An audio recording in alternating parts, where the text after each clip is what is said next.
So this music was already marinating in the Congo, and people were tuned into it. So was it only in Congo, or were these colonial radios also there in places like Tanzania and Kenya? Because you're saying the Congolese resonated with them.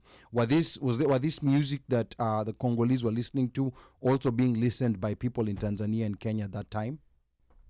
Yes. So what happens now is the local musicians take this music and re-Africanize it.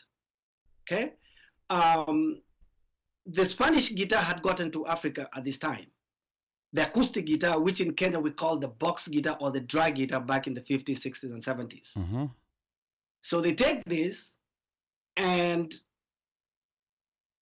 try to replicate the sounds of the kalimba or likembe that the music started with in the beginning.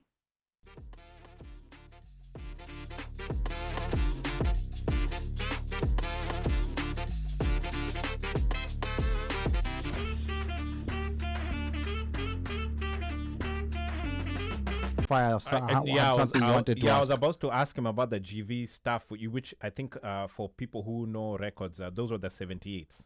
Those had. What are 78s? Jesus. They're between singles and albums. Somewhere in between. In terms of size. So 45 ni kale kadogo. Okay. 78 ni ile kubwa ni chapo kubwa. Okay. Ni chapo kubwa. Lazima kuna chapo media. Yes, and it's hard. Okay. The record is very hard. So the storage size went by the size of the actual or the speed, right? The speed. 78 is the revs per minute. Okay. So 45, 78, and then there was the other one that's in between all three of 33. Sorry, then there was also 33. Okay. So, but 45s are the ones that we know. Those are like those small ones. Okay. Yeah, and then 33s are the regular LPs that everybody knows and sees now. But 78s were the originals. Okay. And those, when they were pressed, it was a very hard plastic, extremely hard. In fact, it was even hard to break it. Okay. Yeah. All right. But now... Yeah, go ahead. Go ahead, Jojo. Go ahead, Jojo. Yeah. So when this GV series arrived in Africa, especially in Congo, they were being played on the radio because that's before TV. And that's how Africans started hearing this music. And interestingly, in Congo, it seems to resonate so much with them because it's only 3 or 4 generations removed at this point. So what happens now is the local musicians take this music and re-Africanize it. Okay? The Spanish guitar had gotten to Africa at this time. The acoustic guitar, which in Kenya we call the box guitar or the dry guitar back in the 50s, 60s, and 70s. Mm-hmm. So they take this and try to replicate the sounds of the kalimba or likembe that the music started with in the beginning. So they take this and then add a few local instruments, and voila, Congolese rumba was born. And one of the people that came out of this era is a person by the name of Wendo Kolosai, or Papa Wendo. So he was a former boxer that had traveled a lot along the River Congo. Not to be confused with Papa Wemba. No, okay. This is Papa Wendo. Papa Wendo, okay. He's the father of Congolese rumba. Okay. Okay? Mm-hmm. So he takes this guitar with some local percussion instruments, and his first song that really became popular was Marie Louise, 1948. So that becomes the first Congolese song to go international.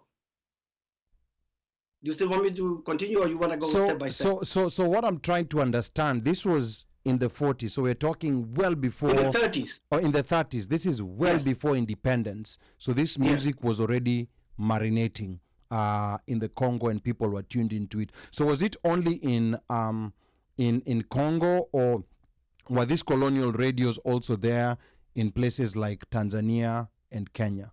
because you're saying the Congolese resonated with them. Were this music that the Congolese were listening to also being listened by people in Tanzania and Kenya at that time? Yes. Okay. They were being listened to, but it wasn't as embraced as it was in the Congo. Yeah. Okay. Okay. So there were radio stations in Kenya run by the British. Before KBC, it was Kenya Broadcasting Service. Mm-hmm. In Tanzania, there was a German radio station there.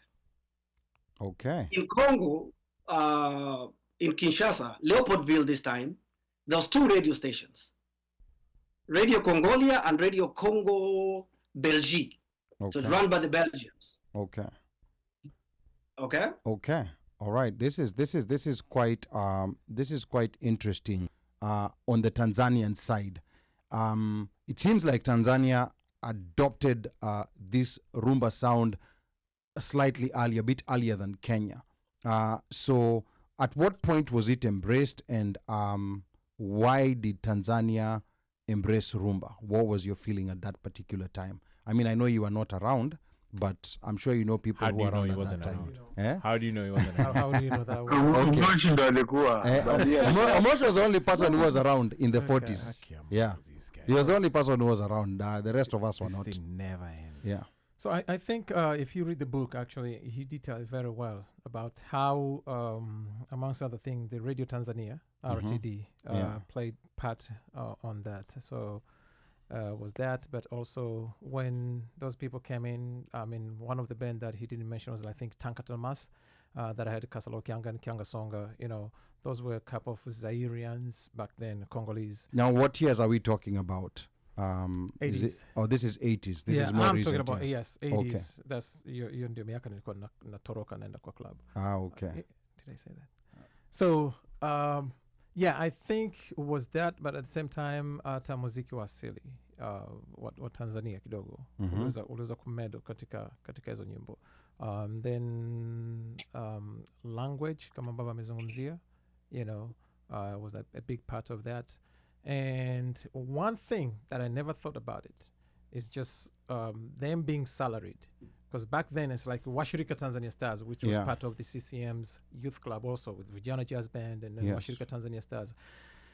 The first show I went, they had like 35 or 40, you know, band members. Yes, and they were salaried. Yes, and so this was serious business. This is what they used to do. You get enlisted in JKT, and it'll be just playing for JKT Jazz. You go for the prison service, you'll be playing for Magereza Jazz, you know, police jazz. We had police jazz, Mwenge Jazz, Magereza Jazz.